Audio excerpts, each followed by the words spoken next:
മനസ്സിലായി മുത്തോണ്ണ. ഓഹോ, മനസ്സിലായല്ലേ? നിന്റെ അലവിലാരി ഭർത്താവ് വന്നതിന് ചേട്ടൻ നിന്നെ അങ്ങോട്ട് കാണാനേ ഇല്ലല്ലോ. ഇനി ചന്തയിൽ പോയി കച്ചവടം നടത്തണ്ടെന്ന് അണ്ണൻ പറഞ്ഞു മുത്തോണ്ണ. ആര് പറഞ്ഞു? എന്റെ അണ്ണൻ. അത് പറയാ അവനാര്? അവൻ ആരാണത് പറയാ? അത് എന്റെ കഴുത്തിൽ താലി കെട്ടിയേ.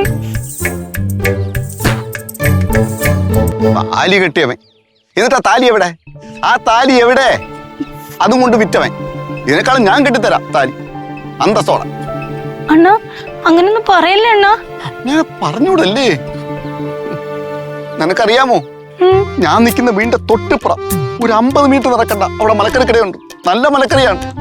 അത് വാങ്ങിക്കാതെ 2 കിലോമീറ്റർ ചന്തയിലോട്ടും അവിടെ നിന്ന് 2 കിലോമീറ്റർ ഇങ്ങോട്ടും മൊത്തം 4 കിലോമീറ്റർ കഷ്ടപ്പെട്ട് നടക്കുന്ന എന്തിനാണ്? എന്തിനണ്ണ? ഓ, എന്തെണ്ണ എടി, നിന്നെ കാണാൻ വേണ്ടി മാത്രം. അറിയാമോ? എന്നെ കാണാനാ? ഓ, ആദ്യമായിട്ട് കേൾക്കാണല്ലോ ഇതൊക്കെ അല്ലേ? നിനക്കറിയാമോ, നിന്നെ കാണാഞ്ഞിട്ട് നേരെ ഉറക്കമില്ല, ഭക്ഷണമില്ല. ഇതെല്ലാം പോട്ടെ, എന്റെ ജീവനായ കവിത എഴുത്തു പോലും ഇല്ല. അറിയാമോ? അണ്ണ എനിക്ക് വേണ്ടി ഒരുപാട് വിഷമിക്കുന്നുണ്ടല്ലേ? ഒരുപാടല്ല, അതൊന്നും വാക്കുകളിൽ ഒതുങ്ങുന്നതല്ല. അറിയാമോ? അണ്ണ ഇനിയിപ്പോ എന്ത് ചെയ്യും? എന്തെങ്കിലും ചെയ്തേ പറ്റൂ. ഇത് വിധിയാണെന്നൊക്കെ കരുതി സമാധാനിക്കാനൊന്നും പറ്റൂല, അങ്ങനെ വിട്ടുകൊടുക്കാനും പറ്റൂല. നീ ഒരു കാര്യം ചെയ്, അവന് ഡൈവോഴ്സ് ചെയ്യ്. നിന്നെ പൊന്നെ പോലെ ഞാൻ നോക്കിക്കോളാം. അയ്യോ, അങ്ങനെയൊന്നും പറയല്ലണ്ണ. അങ്ങനെ പറയാൻ പാടില്ല. അയ്യോ, അങ്ങനെ പറയാൻ പാടില്ലല്ലേ? ഞാൻ പിന്നെ എങ്ങനെ പറയണം? പറ. അയ്യോ, ഇനിയിപ്പൊ എന്ത് ചെയ്യണ? ഒന്നും ചെയ്യാൻ പറ്റൂല. എന്നാ പിന്നെ ഞാൻ പോട്ടാ. വീട്ടിലോട്ട്. എന്ത്?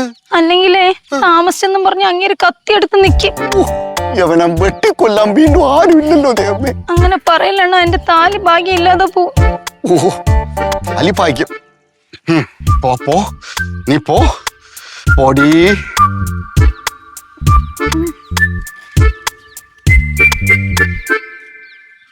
എന്റെ കണ്ണുനീര് വീണു നീ പോയ വഴിയെല്ലാം ആ കണ്ണുനീര് ചെന്നെത്തിയത് കടലിലേക്ക്. മുത്തോണ്ണ, ഓ മുത്തോണ്ണ എന്നെ കരുതി ഒരിക്കലും ഈ കവിത എഴുത്ത് നിർത്തരുത്. ഇല്ല.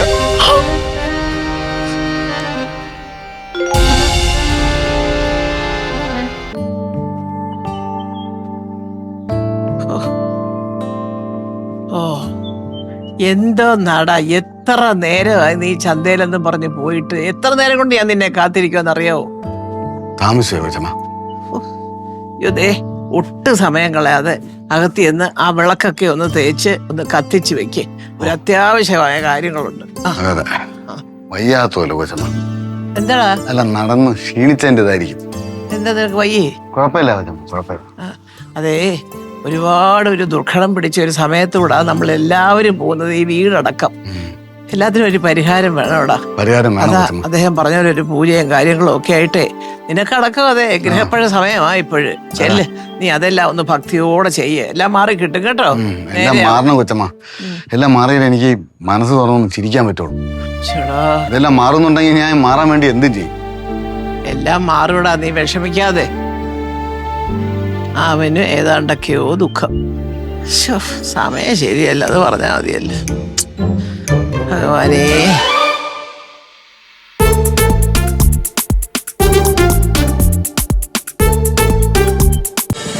ഫ്ലവേഴ്സ് ഒരുക്കുന്ന കാഴ്ച വസന്തം യൂട്യൂബിൽ പ്രേക്ഷകർക്ക് ലൈവായി കാണാം. ഫ്ലവേഴ്സ് കോമഡിയിൽ ജോയിൻ ചെയ്യൂ, ആസ്വദിക്കൂ.